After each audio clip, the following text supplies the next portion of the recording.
Paul Ramsés kom fyrst til Íslands árið 2006 og þá fékk hann styrk til þess að stunda nám í Sjávarútvegsskóla Sameinuðu þjóðanna.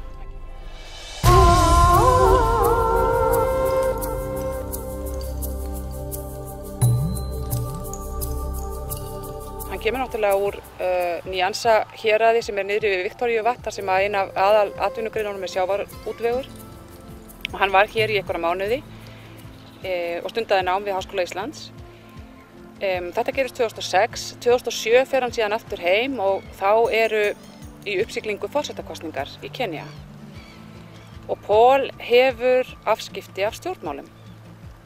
Og hann gengur til liðs við stjórnmálamann sem heitir Odinga, Odinga yngri, sem faðir stjórnmálamann sem var virkur í stjórnmálum strax frá því að Kenía fékk sjálfstæði árið 1963. Sonur Odinga eldri stofnar fyrir þessar kosningar stjórnmálahreyfingu sem gengur undir heitinu Orange Democratic Movement sem berst í rauninni fyrir merkilegum umbótum. Þau berjast fyrir kvenfrelsi, fyrir jafnrétti, fyrir lýðræði og það gekk alveg, já, kosningarnar gengu vel fyrir sig þangað til eftir kosningarnar. Kosningunum lyktaði þannig að Kibaki sem núverandi forseti Kenía var í endurkjöri og Odinga þeir tókust á. Þeir fengu mjög svipuð atkvæði. Sagan segir, og ég selði ekki dýræni keypti það, að Odinga hafi fengið fleiri atkvæði en fékk ekki embættið.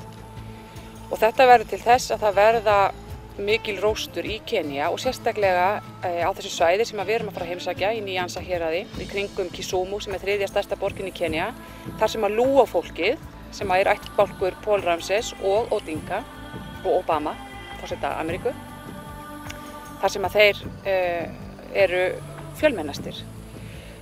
Og úr þessu verður bara mjög mikil borgaraleg átök sem venjulega gengur nú undir nafninu The Kenyan Crisis frá 2007 til 2008. Þetta voru ekki mjög langvinn átök en þau voru erfið og talið að 1500 manns hafi týnt lífi og 500.000 manns eru enn á vergangi og eru bara á flótta í eigin landi og eru svona, já, það hafa ekki enn geta snúið tilbaka.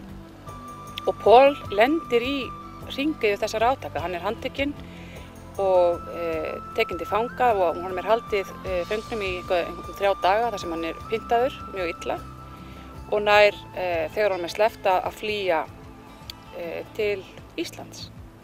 Konan hans var á þessum tíma í Svíþjóð og Paul bendir henni á að fara til Íslands þar sem hann hefur allavega smá net vina og kunningja sem geta hjálpað henni.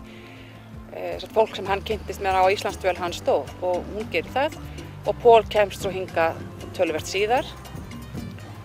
Reyndar lendir hann í því 6 mánuðum seinna að vera vísað úr landi og sendur til Danmerkur þar sem hann var í svona hælisleitendabúðum í Ítalíu í tæpa 2 mánuði áður en hann komst aftur til Íslands, en hér hefur hann verið síðan. Og þrátt fyrir að vilja ekki snúa aftur til Kenía, þá gátu þau ekki hugsa sér, Paul og Rosemary, einhvern veginn að láta ástandið í Kenía afskiptalaust og þau vildu þá allavega beita sér eins og þau gátu héðan til þess að aðstoða fólkið sitt. Og Luo-fólki hefur alla tíð lagt mjög mikla áherslu á menntun. Menntun hefur skipt mjög miklu máli og Paul sýnir svo að það ekki hægt að lyfta fólki upp úr fátækt og eymd ef að það hefur ekki menntun. Ef að fólk hefur ekki forsendur til þess að breyta heiminum í kringum sig.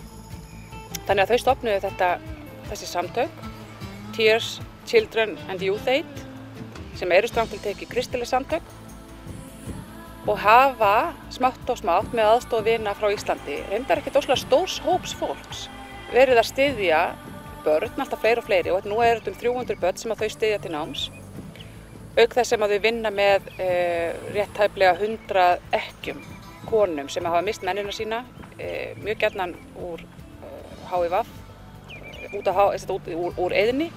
Konurnar eru flestar smitaðar sjálfar og hafa kannski ekkert mjög mikla bjargir til þess að bjarga sig sjálfar og sjá fyrir börnunum sínum án einhverjar aðstoðar og þær vinna fyrir Paul og samtökin hans við það að framleiða skartgripi og ýmsa muni sem að Paul flytur svo hingað og selur til þess að fjármagna skólagöngu barnanna.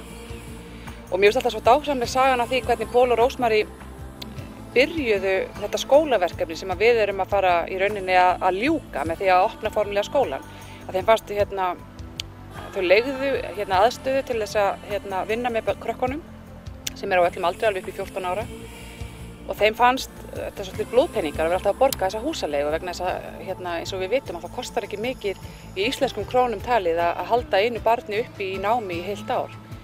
Þannig að þau ákváðu að fara á stúfana og reyna að byggja sjálf byggingu undir starfið.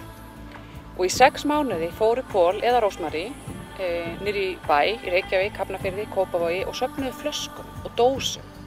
Einhverju sem að Íslendingar höfðu í allsnægta þjóðfélaginu á Íslandi höfðu hent frá sér.